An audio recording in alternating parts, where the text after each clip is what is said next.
अच्छा, 1 मिनट के लिए सोचिए, आप सुबह सुबह एयरपोर्ट पहुंचते हैं अपनी फ्लाइट लेने के लिए, और वहां जाकर आपको पता चलता है कि आपकी फ्लाइट कैंसिल हो गई है। और सिर्फ आपकी नहीं, बल्कि उस एयरलाइन की देश भर में 1000 से ज्यादा उड़ानें एक ही दिन में रद्द हो गई। बाप रे। एयरपोर्ट पर हजारों लोग फंसे हैं, चारों तरफ अफरा तफरी है, और जो बची खुची सीटें हैं उनके दाम रातों रात 4 गुना हो गए हैं। ये तो किसी बुरे सपने जैसा लगता है। बिल्कुल, लेकिन ये कोई कल्पना नहीं, बल्कि हाल ही में इंडिगो के साथ हुई एक असलियत है। आज हम इसी संकट की गहराई में उतरेंगे। हमारे पास जो स्रोत हैं वो इस पूरी घटना का विश्लेषण करते हैं कि कैसे देश की सबसे बड़ी एयरलाइन के ऑपरेशन में इतनी बड़ी चूक हुई, सरकार ने इस पर कैसी सख्त प्रतिक्रिया दी, और भारतीय एविएशन के भविष्य के लिए इसके क्या मायने हैं। हाँ, हमारा मकसद सिर्फ ये जानना नहीं है कि क्या हुआ, बल्कि ये समझना है कि आखिर ऐसा क्यों हुआ, और हम सब के लिए इसमें क्या सबक छिपे हैं। तो चलिए शुरू करते हैं उस एक दिन से जब देश भर के एयरपोर्ट्स पर अचानक हजारों लोग फंस गए। ये संकट तब सामने आया जब इंडिगो, जो मतलब भारत का 60% से ज्यादा घरेलू बाजार कंट्रोल करती है, बहुत बड़ा हिस्सा है। हाँ, उसने अपनी 1/3 से ज्यादा उड़ानें एक ही दिन में रद्द कर दी। इसका असर तो बहुत ही बड़ा रहा होगा। बिल्कुल, और यहाँ जो बात सबसे ज्यादा चौंकाने वाली है वो इस संकट का कारण है। हाँ। अक्सर जब इतनी सारी फ्लाइट्स कैंसिल होती हैं तो वजह कोई तकनीकी खराबी होती है, या मौसम बहुत खराब होता है, या फिर कोई हड़ताल वगैरह। सही कहा, लेकिन यहाँ ऐसा कुछ भी नहीं था। इसका असली कारण था पायलटों के लिए बनाए गए नए उड़ान ड्यूटी समय सीमा यानी FDTL नियमों को लागू करने में एयरलाइन की विफलता। मतलब ये पूरी तरह से एक प्लानिंग की गड़बड़ी थी। बिल्कुल, सीधी भाषा में कहें तो ये पूरी तरह से मैनेजमेंट और प्लानिंग की चूक थी। एक मिनट, मुझे ये थोड़ा समझना है, ये FDTL नियम मतलब फ्लाइट ड्यूटी टाइम लिमिटेशन के नियम, ये तो पहले से ही थे? हाँ, तो अचानक ऐसा क्या बदल गया कि इंडिगो जैसी बड़ी एयरलाइन इसके लिए तैयारी नहीं थी? बहुत अच्छा सवाल है। देखिए, नियम तो पहले से थे, लेकिन 1 नवंबर से उनमें कुछ बहुत जरूरी बदलाव किए गए थे। अच्छा। उन्हें और सख्त बनाया गया था। FDTL नियम ये तय करते हैं कि एक पायलट कितने घंटे उड़ान भर सकता है, उसे 2 उड़ानों के बीच कितना आराम मिलना चाहिए, ताकि सुरक्षा बनी रहे। हाँ बिल्कुल, ये नियम थकान को मैनेज करने और हवाई सुरक्षा के लिए बेहद जरूरी हैं। नए नियमों में पायलटों के आराम का समय बढ़ाया गया था और रात की उड़ानों के नियम और कड़े कर दिए गए थे। तो ये तो अच्छी बात है सुरक्षा के लिहाज से। बहुत अच्छी बात है, लेकिन इसका मतलब ये भी था कि एयरलाइंस को अपना पूरा रोस्टर और क्रू मैनेजमेंट सिस्टम बदलना था। उन्हें ज्यादा पायलटों की जरूरत पड़ने वाली थी। और इंडिगो ने ये तैयारी नहीं की? ऐसा ही लगता है। उन्होंने शायद इस बदलाव की गंभीरता को ठीक से आंका नहीं। नतीजा ये हुआ कि जब नए नियम लागू हुए तो उनके पास इन नियमों के तहत उड़ान भरने के लिए पर्याप्त क्रू सदस्य ही नहीं थे। मतलब उनका पूरा गणित ही बिगड़ गया? पूरी तरह से। विमानन नियामक यानी DGCA ने अपनी रिपोर्ट में से योजना, निरीक्षण और संसाधन प्रबंधन में एक बड़ी चूक कहा है। ये तो ऐसा हुआ जैसे परीक्षा का पैटर्न बदल गया और क्लास के टॉपर ने तैयारी ही नहीं की। बिल्कुल सही उदाहरण है। ये सुनने में अविश्वसनीय लगता है। मतलब जब आपके काम का असर लाखों लोगों पर पड़ता है तो चूक की गुंजाइश नहीं होती। सही बात है। तो जब इतनी बड़ी कंपनी से ऐसी चूक हुई तो जाहिर है सरकार चुप नहीं बैठी होगी। उनकी तरफ से क्या कदम उठाए गए? सरकार की प्रतिक्रिया बहुत तेज थी और कह सकते हैं कि 2 तरफा थी, और दोनों ही कदम काफी सख्त थे। अच्छा, तो पहला कदम क्या था? पहला कदम उठाया DGCA ने। उन्होंने सिर्फ कंपनी को नहीं बल्कि सीधे इंडिगो के CEO पीटर एल्बर्ट्स को एक कारण बताओ नोटिस जारी कर दिया। सीधे CEO को? हाँ, और जवाब देने के लिए सिर्फ 24 घंटे का समय दिया। अरे, सीधे CEO को नोटिस, ये तो बहुत बड़ी बात है। बहुत बड़ी।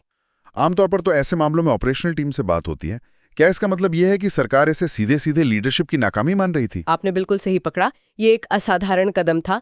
सीधे CEO को सार्वजनिक रूप से जिम्मेदार ठहराना ये दिखाता है कि नियामक इसे बस एक तकनीकी गड़बड़ी नहीं, बल्कि इसे नेतृत्व की विफलता मान रहा था। बिल्कुल। इससे पूरी इंडस्ट्री को एक सख्त संदेश गया कि अब जवाबदेही टॉप लेवल पर तय की जाएगी।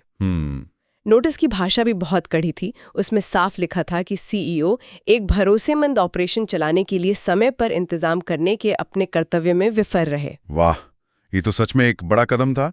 अच्छा, और दूसरा कदम क्या था? वो शायद सीधे हम जैसे यात्रियों से जुड़ा होगा। हाँ, दूसरा कदम सीधे यात्रियों को राहत देने के लिए था, जैसा कि होना ही था। जैसे ही हजारों उड़ानें रद्द हुईं, डिमांड और सप्लाई का खेल शुरू हो गया। बची हुई सीटों के दाम आसमान छूने लगे होंगे। बिल्कुल। हमारे स्रोतों की रिपोर्ट के मुताबिक कई रूट्स पर कीमतें रातों रात 3 से 4 गुना बढ़ गईं। मतलब जो टिकट 5-6 हजार का मिलता है वो 20-25 हजार तक पहुंच गया। इसे अवसरवादी मूल्य निर्धारण कहा गया। मतलब संकट का फायदा उठाकर कीमतें बढ़ाना। तो इसके जवाब में सरकार ने क्या किया? इसके जवाब में नागरिक उड्डयन मंत्रालय यानी मोका ने एक ऐसा कदम उठाया जो फ्री मार्केट में बहुत कम देखने को मिलता है। उन्होंने एक आपातकालीन किराया सीमा यानी इमरजेंसी फेयर कैप लागू कर दी। अच्छा, मतलब सरकार ने अधिकतम किराया तय कर दिया। हाँ, दूरी के हिसाब से अधिकतम किराया तय कर दिया ताकि कोई भी एयरलाइन मनमाने दाम न वसूल सके। तो क्या सीमाएं तय की गई थी? उन्होंने दूरी के हिसाब से 4 स्लैब बनाए। ठीक है। जैसे 500 किलोमीटर तक की उड़ानों के लिए अधिकतम किराया 750 रुपये। ठीक है। 500 से 1000 किलोमीटर के लिए 12,000 रुपये। 1000 से 1500 किलोमीटर के लिए 15,000 रुपये। और सबसे लंबी दूरी की उड़ानों के लिए? उनके लिए मतलब 1500 किलोमीटर से ज्यादा की उड़ानों के लिए 18,000 रुपये की सीमा थी। और ये नियम सब पर लागू हुआ या सिर्फ इंडिगो पर? नहीं, ये सभी एयरलाइंस पर लागू किया गया ताकि कोई भी स्थिति का फायदा ना उठा पाए। लेकिन एक सवाल उठता है, क्या सरकार का इस तरह से किराया तय करना सही है? मतलब एयरलाइंस तो ये तर्क दे सकती हैं कि ये फ्री मार्केट के सिद्धांतों के खिलाफ है। ये बहुत पुरानी और जरूरी बहस है और आपका सवाल बिल्कुल सही है।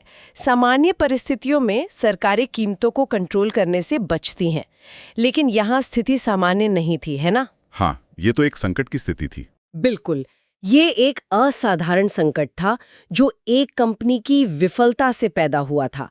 तो सरकार का तर्क था कि ये कदम संकट में फंसे यात्रियों के शोषण को रोकने के लिए जरूरी था। मतलब बाजार के सिद्धांतों से ऊपर नागरिकों के हितों को रखा गया। सही कहा। जब एक तरफ बाजार के सिद्धांतों और दूसरी तरफ लाखों नागरिकों के हित, तो सरकार ने नागरिकों को प्राथमिकता दी। समझ गया। तो इस दोहरे दबाव के बाद एक तरफ सीईओ पर सीधी कार्रवाई और दूसरी तरफ किराए पर लगाम, इंडिगो ने क्या किया? देखिए, इस भारी दबाव के बाद इंडिगो बैकफुट पर आ गई। उनके सीईओ पीटर एल्बर्स ने सार्वजनिक रूप से माफी मांगी और ये माना कि इस घटना ने इंडिगो की विश्वसनीयता में ग्राहकों के विश्वास को हिला दिया है। ये तो बहुत बड़ी स्वीकारोक्ति है किसी सीईओ की तरफ से। हाँ, इसके बाद उन्होंने डीजीसीए से कुछ एफडीटीएल नियमों के पालन के लिए 10 फरवरी 2026 तक की अस्थायी छूट हासिल की है। एक मिनट, उन्हें छूट मिल गई? तो क्या इसका मतलब सुरक्षा से समझौता हो रहा है? नहीं, ऐसा नहीं कह सकते। ये एक तरह से सिस्टम को ठीक करने के लिए दी गई मोहलत है। ये छूट सभी नियमों पर नहीं है, बल्कि कुछ खास प्रावधानों पर है, ताकि वो अपने क्रू रोस्टिंग सॉफ्टवेयर को नए नियमों के हिसाब से पूरी तरह तैयार कर सकें। अच्छा। और साथ ही उन्होंने वादा किया है कि दिसंबर के मध्य तक उनका ऑपरेशन पूरी तरह सामान्य हो जाएगा। लेकिन उनकी साख को जो नुकसान हुआ है उसकी भरपाई में तो शायद ज्यादा समय लगेगा। बिल्कुल, उसमें तो कहीं ज्यादा समय लगेगा। सही बात है। अगर हम इस घटना से थोड़ा पीछे हटकर बड़ी तस्वीर को देखें तो ये सिर्फ एक एयरलाइन की प्लानिंग की गड़बड़ी का मामला नहीं लगता। आप बिल्कुल सही दिशा में सोच रहे हैं। ये कुछ और बड़े सवालों की तरफ इशारा करता है। हाँ, ये घटना भारतीय विमानन बाजार की एक बहुत बड़ी कमजोरी को उजागर करती है। और वो क्या है? वो कमजोरी है बाजार का अत्यधिक केंद्रीकरण, मतलब मार्केट कॉन्सेंट्रेशन। जब एक ही कंपनी का बाजार पर इतना बड़ा नियंत्रण हो, इंडिगो का मार्केट शेयर 60% से ज्यादा है, तो उसकी एक विफलता पूरे सिस्टम को ठप कर सकती है। और यात्रियों के पास कोई दूसरा विकल्प ही नहीं बचता। बिल्कुल, अगर किसी और छोटी एयरलाइन के साथ ऐसा होता तो शायद असर इतना बड़ा नहीं होता। लेकिन यहाँ देश की सबसे बड़ी एयरलाइन की एक चूक ने पूरे देश के हवाई यातायात को घुटनों पर ला दिया। तो अब ये कह रही है कि असली मुद्दा सिर्फ इंडिगो की गलती नहीं, बल्कि ये है कि हमारा सिस्टम ही इतना नाजुक है कि एक कंपनी की गलती पूरे देश को एक तरह से बंधक बना सकती है। बिल्कुल सही, यही इसका सबसे बड़ा सबक है। कई विमानन विश्लेषकों का यही मानना है कि यह संकट भारत के अत्यधिक केंद्रित बाजार की नाजुकता को दिखाता है। ये तो टू बिग टू फेल वाला मामला हो गया। एक तरह से हाँ, लेकिन जब वो कंपनी लड़खड़ाती है तो उसका असर बहुत ज्यादा होता है। भविष्य में ऐसी घटनाओं को रोकने के लिए डीजीसीए ने अब एक 4 सदस्यीय समिति भी बनाई है। अच्छा, वो क्या करेगी? यह समिति ऐसी ऑपरेशनल विफलताओं की गहराई से जांच करेगी और जवाबदेही तय करने के लिए सिफारिशें देगी। मतलब ये मामला अभी खत्म नहीं हुआ है। तो इस पूरी चर्चा को अगर हम समेटें तो कुछ मुख्य बातें निकल कर आती हैं।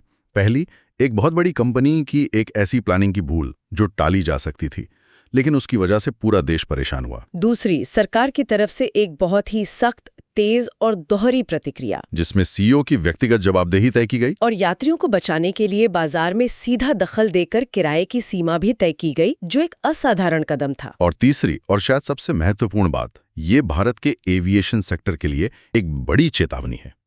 ये घटना दिखाती है कि बाजार में जब एक ही कंपनी का दबदबा इतना बढ़ जाता है तो वो कितने बड़े जोखिम पैदा कर सकता है। सही बात है। जब एक कंपनी इतनी बड़ी हो जाए कि उसकी एक गलती पूरे देश को प्रभावित कर दे, तो ये सोचने का समय है कि क्या बाजार में और ज्यादा प्रतिस्पर्धा की जरूरत है, ताकि सिस्टम ज्यादा मजबूत बन सके। या कोई और जरूरी सेवा वहां भी अगर इसी तरह सप्लाई की समस्या और अवसरवादी मूल्य निर्धारण की स्थिति पैदा होती है, तो क्या सरकार वहां भी इसी तरह का दखल दे सकती है? ये बहुत दिलचस्प सवाल है। हाँ, ये सवाल इस एक घटना से कहीं आगे तक जाता है और ये दिखाता है कि कैसे एक सेक्टर का संकट दूसरे क्षेत्रों के लिए नीतिगत बहस के दरवाजे खोल सकता है।